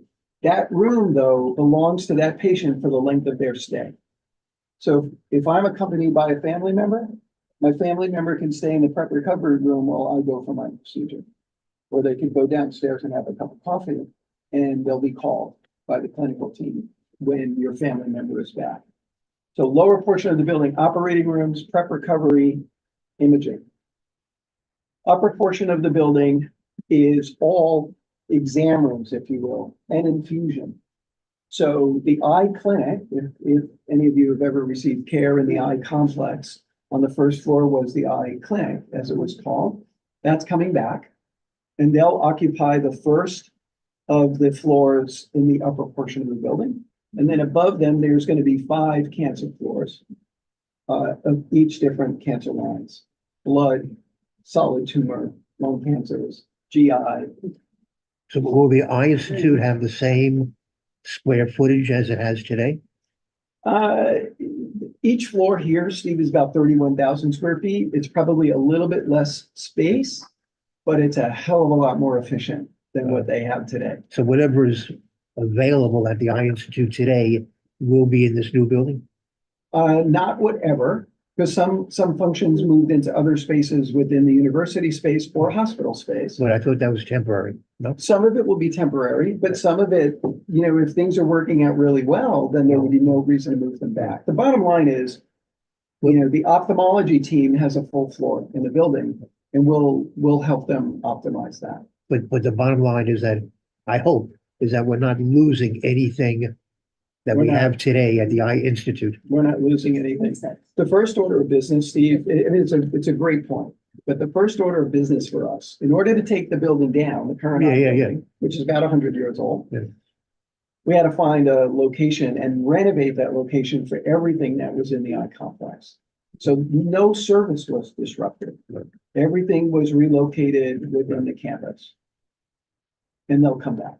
And is there a rationale for having the eye clinic in the cancer building as opposed to somewhere else? Or is it that the temporary locations are scattered and does not allow for functional adjacencies? I mean, what's the rationale? I think there are 2. One of them is the functional adjacencies that you mentioned.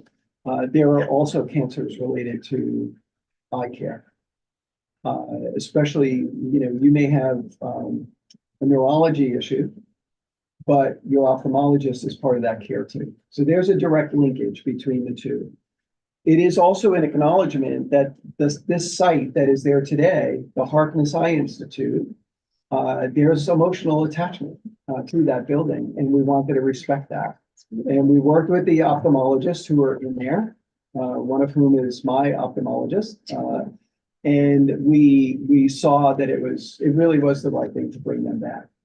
But there is also a connection to the program that we're going to be delivering in the building. So it's going to be called the Harkness floor? It will not be called the Harkness floor, but we could call it the Wayne Benjamin floor. No. If you make a significant Cantilever contribution. floor. I guarantee you, after Wayne and I have a cup of coffee, we're going to demonstrate that cantilevers are possible, but they are expensive. They've been possible since the Egyptians, yes. Yeah. I'm I sorry. wondered about how you design for future changes, just that, and is there anything you're thinking because you have a sense of, Yeah. or they have a sense of what might be coming? Yeah, that's a great point. I will tell you this about designing for the future. Be very careful. Design for what you know now. And as it relates to healthcare, there are a few ingredients that if you bake into your building now, I'd love this building to be there 100 years from now. But I know healthcare is going to evolve, to your point. What healthcare needs is high base space, high ceiling to floor, right? We're going to do 18.6, a little bit more on the lower levels, a little bit less above. You need high floor to floor heights. You need a very broad column grid so that over time, when you repurpose space, you have those 2 ingredients that are essential. If we deliver those things, there are a lot of buildings in New York that are 100 years old that are still damn good, right? And if we tease apart why they're still good, they probably have high bay and they have good column grids. Jim, is that an old hand or a new hand? No, it's a brand new hand. The more I look at this building, the more enraptured I become with its aesthetics. There's something I like about, well, to begin with, the place where the patients are going to be getting their infusion, they'll all be able to look out the window and have all this light pouring in, and that's magnificent. But the thing almost looks like a beacon. The top will be at night, probably the top will be sort of lit up. So I really like it. And I think the waist is a very important aesthetic And the aspect. owls will crash into it. The owls will not crash into it. And Jim, this is Joe. I just want to tell you that affectionately, we have in fact referred to this building as the Beacon. So I couldn't be more delighted about your observation. Well, it means that you created my observation. So you've created a beacon and Yes. insofar as it will actually. And we want it to be, Jim, we want it to be a beacon of hope as well.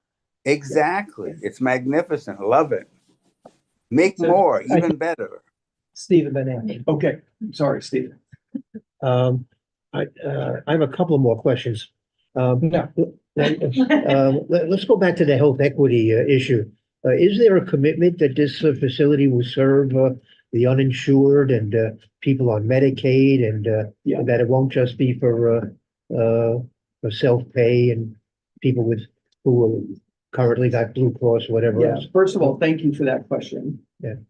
And is that spelled out in the application? It doesn't need to be spelled out in the application. Let me tell you why. If we know anything about New York Presbyterian today, has nothing to do with this building. 2/3 of our patients are Medicaid and Medicare. Roughly 1/3 Medicaid, 1/3 Medicare. We're the third largest provider of Medicare, Medicaid services in the state. Or will they be served here? Same. We're not going to change our population. Anyone who crosses the threshold of our doorways, they are welcome at NYP. Welcome at NYP. And the current statistics prove that. We're not the third largest Medicaid, Medicare provider in the state by accident. We've been in this community for 100 years.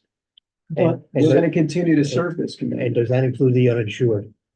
Yes, in that one, if I go back to the second slide, first slide after the agenda, there is that $1.3 billion number there. Part of that number is uninsured. And how expensive is this building? Very expensive, and it's getting more expensive by the minute. And so how is it being paid for? Wait till I design the mechanical system. Thank you. So how is it being paid for? Yeah, Steve is asking how it's being paid for. We really, for everything that we do, we have three sources of funds. Right. We have net income from operations. We can borrow, or we rely on our generous donors.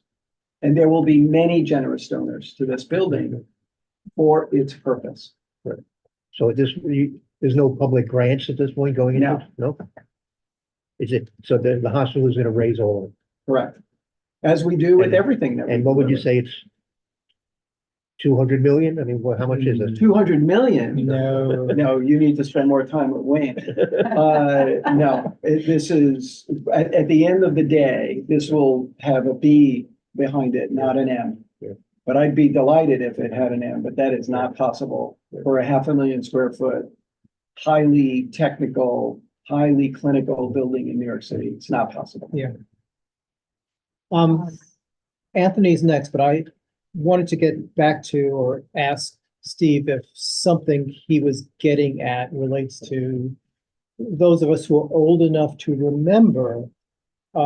There was a time when Presbyterian was in a bit of hot water based upon how and where it provided services to those who could pay or had private insurance and those who were basically, on Medicare couldn't pay. And they were like in different buildings that were not physically the same. So when you're asking, who's it going to serve? Are you asking, regardless of, who you are and your financial ability, is this the building they go to?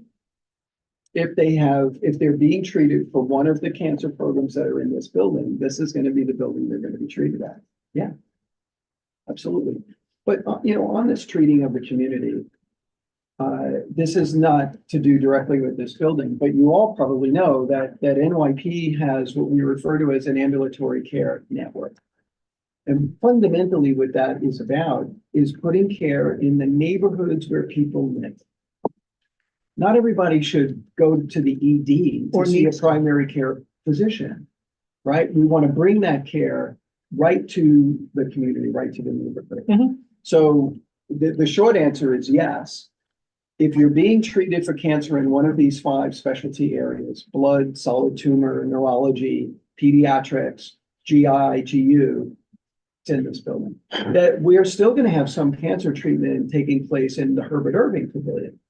Herbert Irving Pavilion is the center of the Comprehensive Cancer Center that's been, certified as a comprehensive center since 1979. That building's not going away. We're still going to treat. That's the there. one, that's the one over here next to us. It's, It's one across the no. street. It's right on, it's literally across the street from the parking garage No, I on the know. west side But of it- Fort But Worth. isn't That's this, across Fort Washington. isn't this building over here, the Herbert Irving Cancer Center? There's 2 That's the urban Columbia buildings. building. Yeah. Research. That's the Columbia Research Building. But isn't it also is named the Irving. Herbert Irving? Yes, it is. I can see it Yeah, lots of yeah. money. Yeah, Oh, but it's.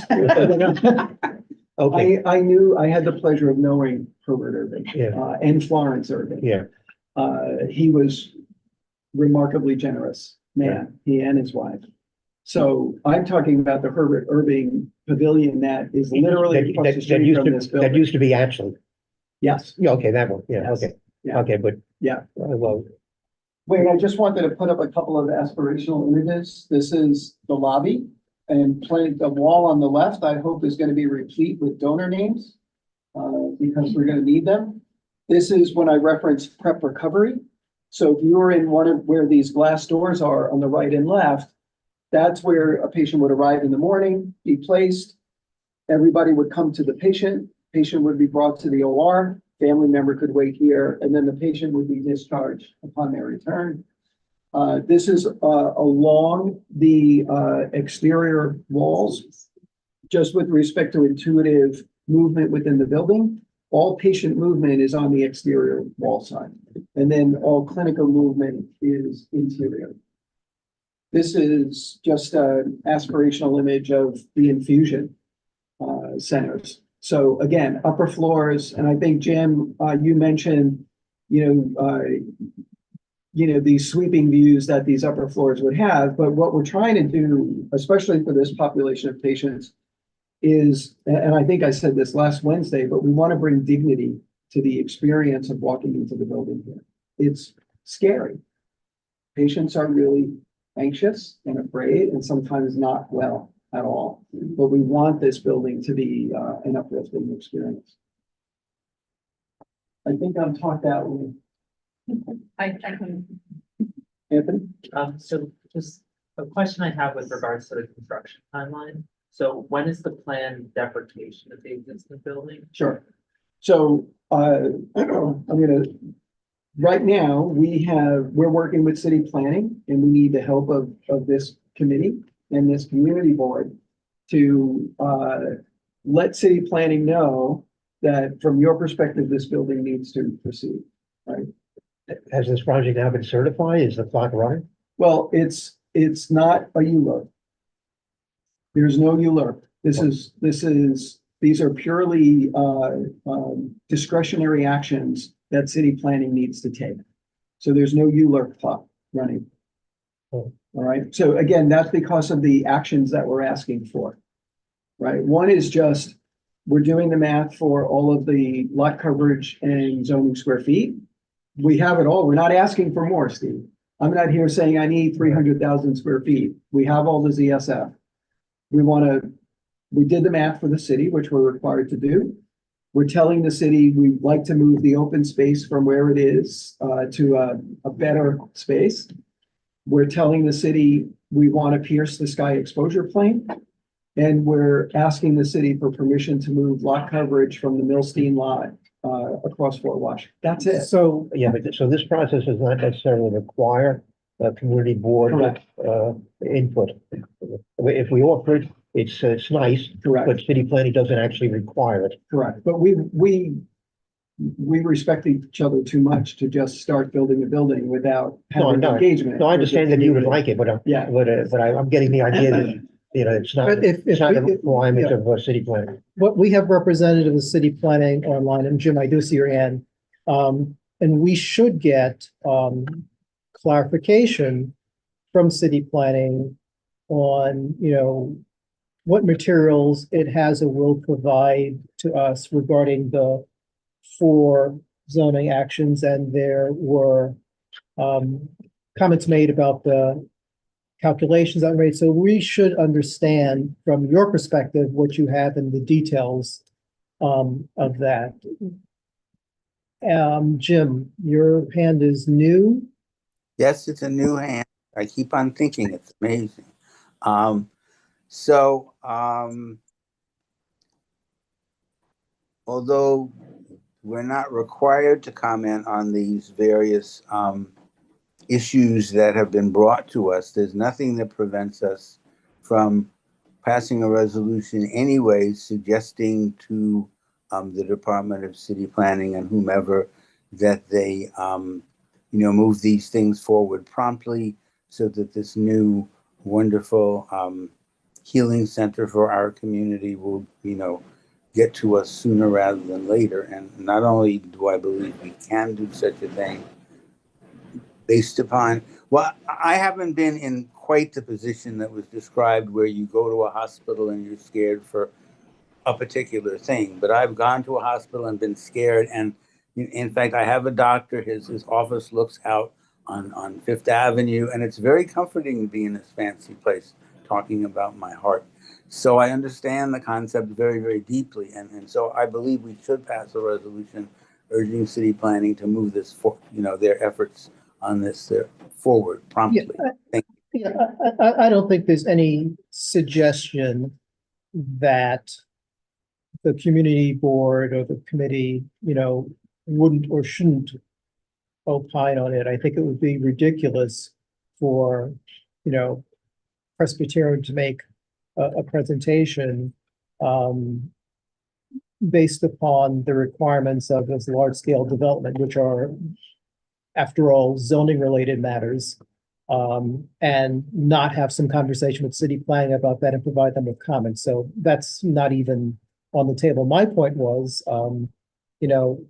whether it's required or not, and we've dealt with other projects where it's not required, we need to understand, the specifics of what's being asked. How is city planning looking at this so that, in whatever comments we make, we are making informed, intelligent comments. And I think part of what can inform whatever land use does is also what information we get feedback on from health and environment.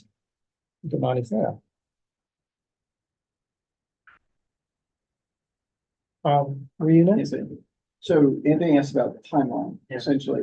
If we started demolition of the existing building today, we've already moved everyone out of the building, so the building's empty.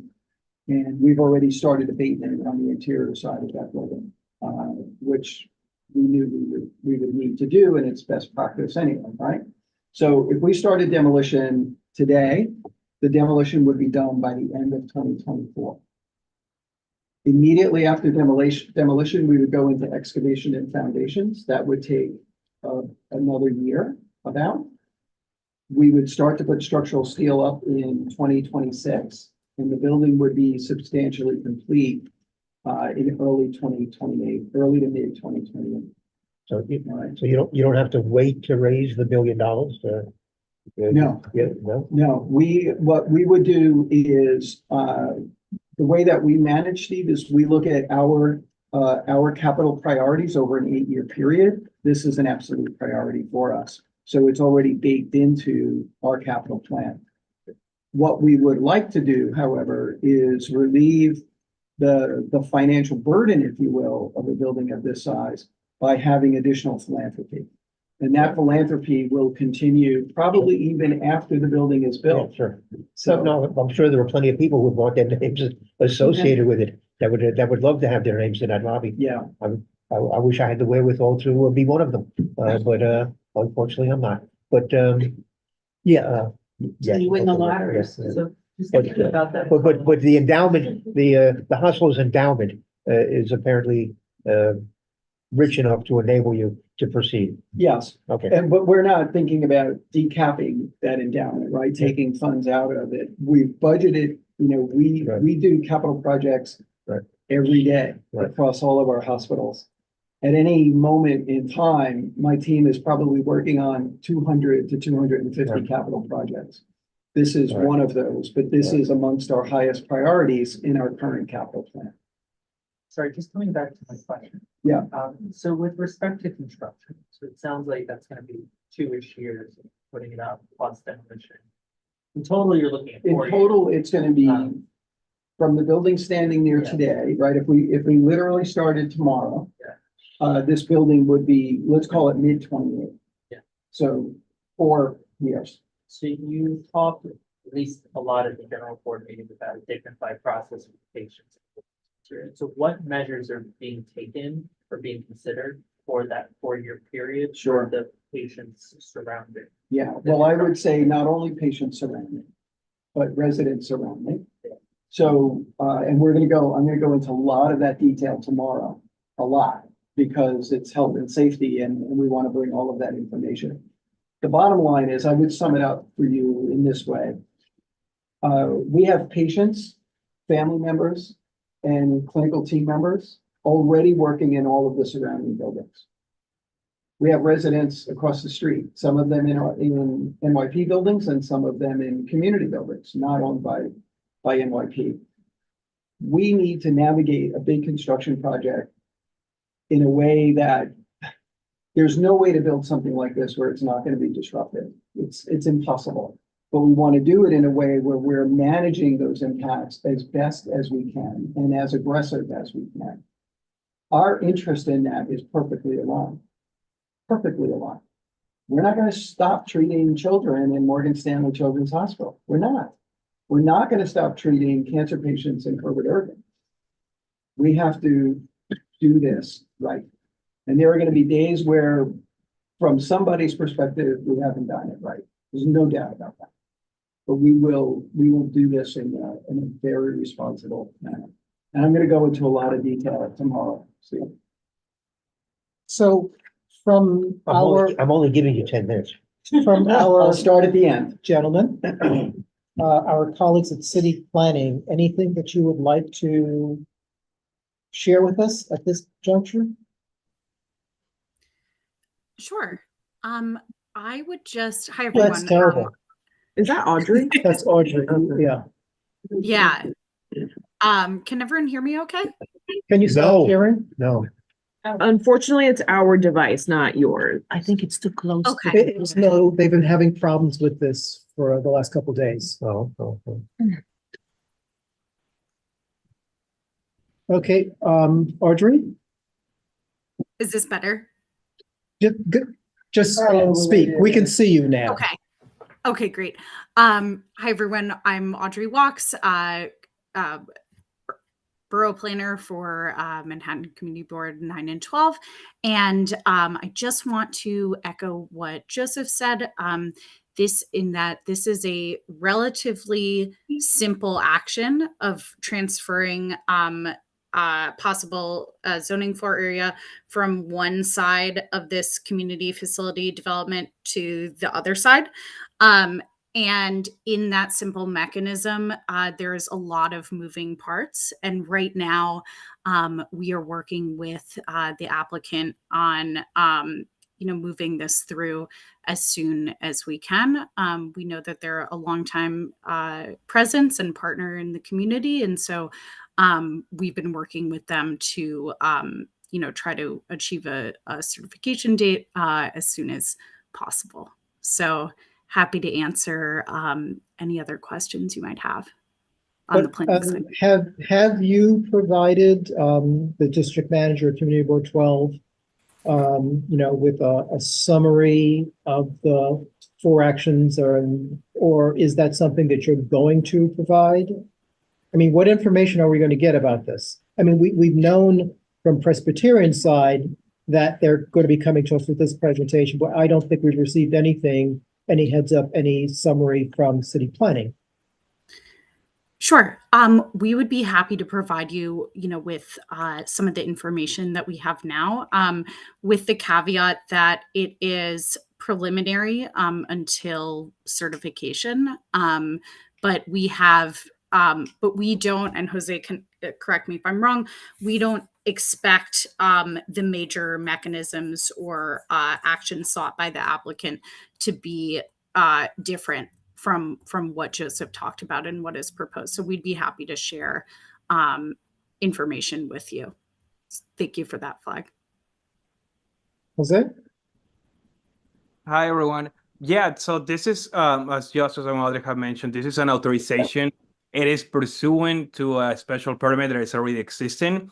So we will, once the application is complete, will be referred out to the community board for 45 days, as a non-ULAR application typically does.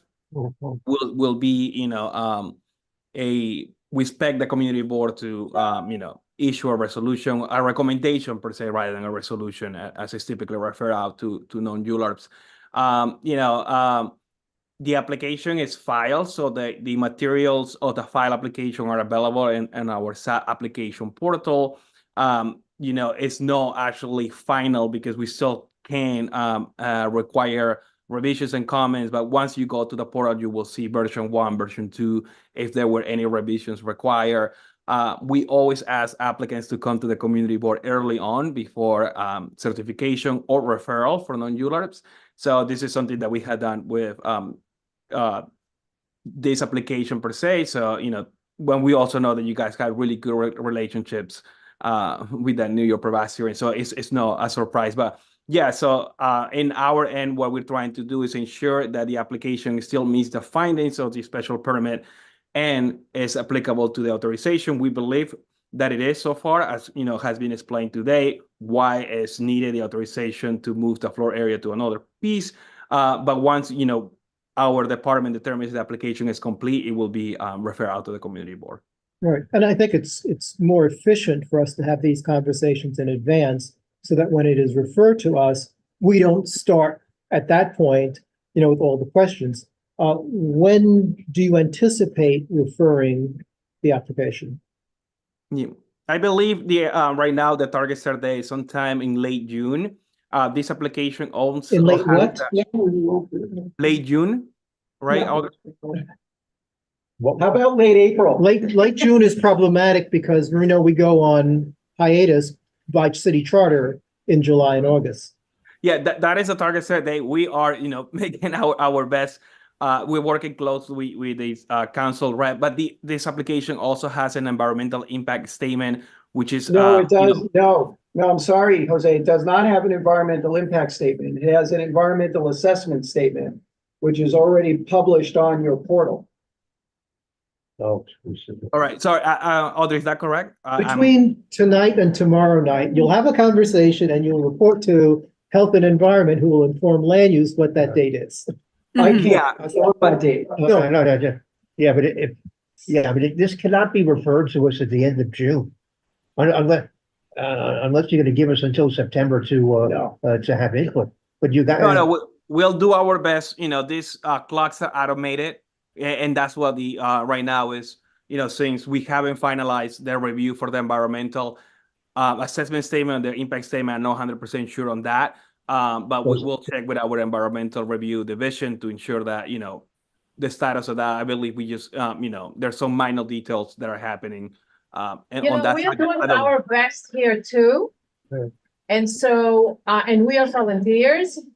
So I think that, you guys should really consider our work here and bring it to us absolutely the latest by May, as far as I'm concerned. Listen, So I mean, I don't get that. It's not the first time we are in that situation where you guys know. I just want to say my 2 seconds. 2 cents. My 2 cents, or maybe it's 4 cents actually, that Inflation. you guys know that we are going on our community board off by for July and August. So we should really please don't wait for the last minute. June is too late. Yeah. We should have that in May. The latest. At the latest. Yeah. And it's not that I understand you try to do your best, but It doesn't help us if it comes here in June. Yeah. That's my point. Yeah, I mean, that's the point that Steve and I think even Presbyterian made, that June just doesn't work.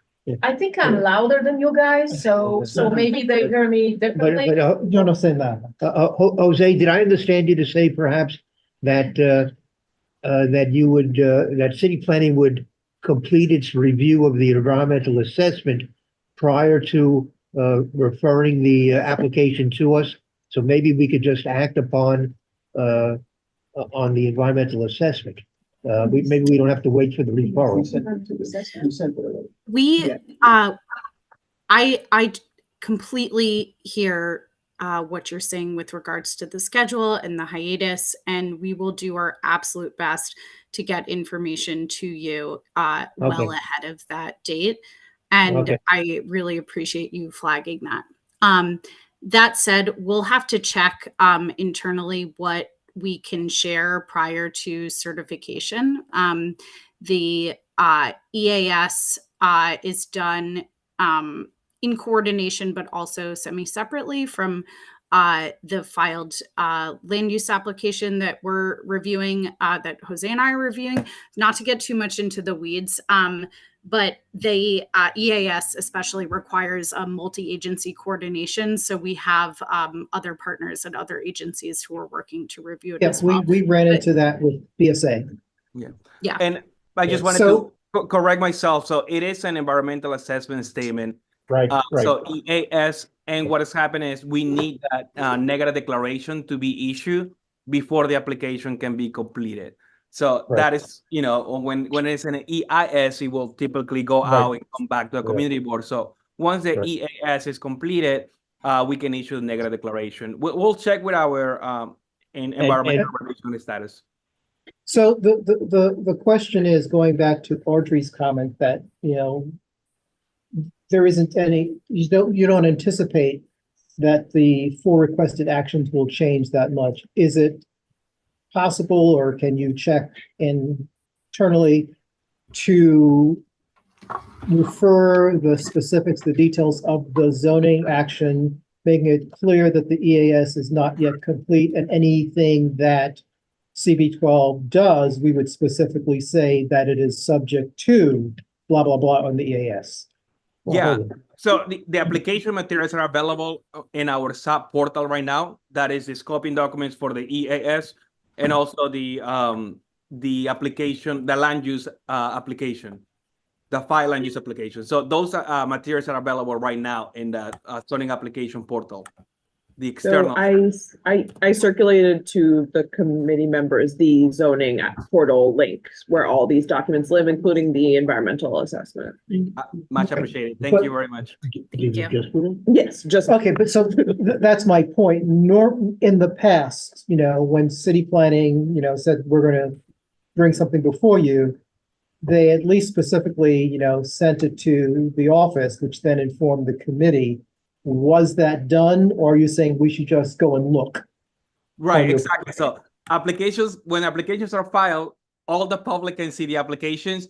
Yes. You don't get a formal notification until the application is referred out at the commission. So that the City Planning Commission has not heard the application yet.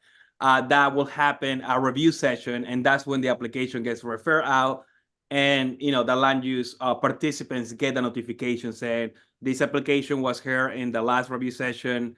It will be heard for 45 days. Please send your comments by then. Typically, how it's done with all applications. Since we haven't done that yet, the materials are available for view and download by any, you know, member of, I don't know, I was going to say New York, but anybody can access these documents. Anybody with the internet, I guess. Yeah. So, I mean, to kind of wrap that, what is clear is city planning's efforts to expedite the process would be appreciated by both Community Board 12 and by New York Presbyterian, not speaking for them, but I think they would concur. Yeah. We've been in touch with the applicant. We spoke actually with them today. So we, you know, want to make sure that this gets a thorough review. at the community board level, and that it, moves forward as quickly as possible. I dropped the link to the application in the chat as well. So thank you. Maybe we could make it contingent upon the restoration of the psych beds at the Allen Hospital. John, What? we're coming. Audrey, it would help if you were to email the link, because I think once the meeting's over, I can't capture what's in chat. Sounds good. I will Yeah, email it. we had already secured city planning's approval to provide the link to the community board, and you have it. Yeah, I mean, didn't Ann Sperling send us? Yes. Yeah. Soon as it was posted. Okay. So this conversation will continue tomorrow night. We will follow up with city planning to see what they can provide, and we can all check the link and the documents. But we're all looking for a formal referral in a time frame that allows us to act before the community board for city charter goes on hiatus for the summer. Before Joe goes, I have two pressing questions. Solo do it. Number one, is there any news about the 13-story building to be built on Broadway between 169th and 170th? And number two, perhaps more importantly, have you finally selected an operator for a restaurant at the Coogan site? So let me take them in the order in which you asked them. We're still working out details with the medical school, with the university, because we wanted to work in partnership with them to allow them to build appropriate housing for graduate medical education students up in this area. Medical, dental, nursing, public health, and so on. We are positioned that whole site, we're ready to start demo. All of our demolition documents, drawings have been reviewed and approved by DOB. We're just working to make sure that our arrangement with the university is together so that we can proceed from demolition to excavation and get the building out. Right. So we're ready to go there. With respect to Coogan's, we're very close to having a selectee. I was told that like 3 months ago. I understand, but there are some other complications that came up for us, Steve, that we have to work out. So we're getting there. He needs dinner. What I takes know. so long? I mean, They're going for the We hear you. Michelin star. We hear you. don't we need some income? I don't know. We hear you. Maybe not. I don't know. We do. He's really we do. saying, don't we need some calamari and beer? I don't know. Sounds good right now. But no, really, what was the meeting wasn't I told a few months ago that Steve? you were down to like two Correct. potential operators? Correct. And you still can't choose between the two operators? We chose between the Oh, you operators. did make a choice. But there Okay. are other complications have arisen. Oh, no. I'm sorry. So then, eliminate that one and go to the other guy. Unfortunately, the site is too small to consider proton. No proton beam. I will And keep it's not asking about that. asking. Oh, okay. It's not, You keep asking. So, That's not a restaurant. I know. so we do not have our speaker from HTC, so we can reschedule that. For which For one? For, I'm sorry. HDC, Okay, which alrighty. would have been item 4. Okay, yes. So we can reschedule that for April. Getting Trader Joe's. Yeah, earlier in the meeting, there was a lot of, comments on chat about dealing with residential tall buildings and luxury. And I think hopefully everyone have,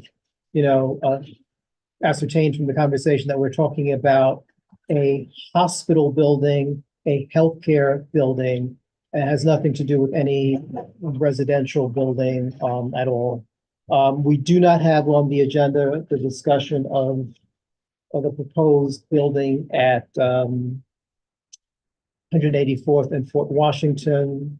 We have been back in touch with Councilwoman Villarosa's office, to get more information.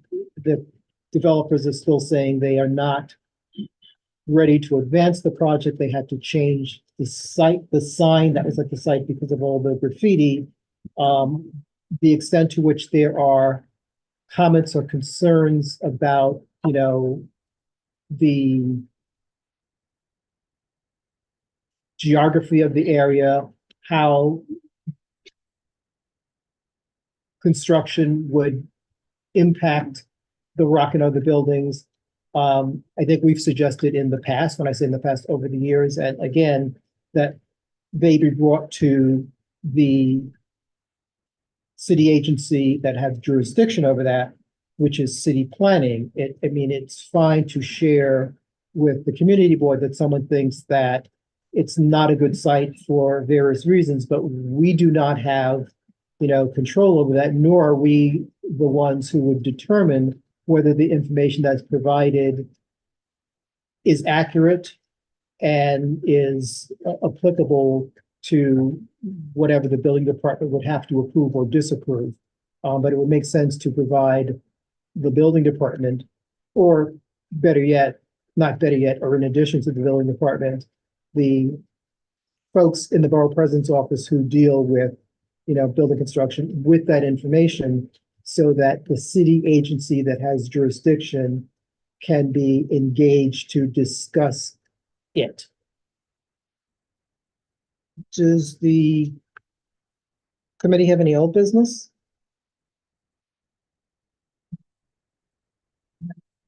We sort of started with old business. New business? I encourage everyone who is available to at least attend virtually tomorrow's Health and Environment. If absent that, it's 9 o'clock. Motion to adjourn. I motion. Second.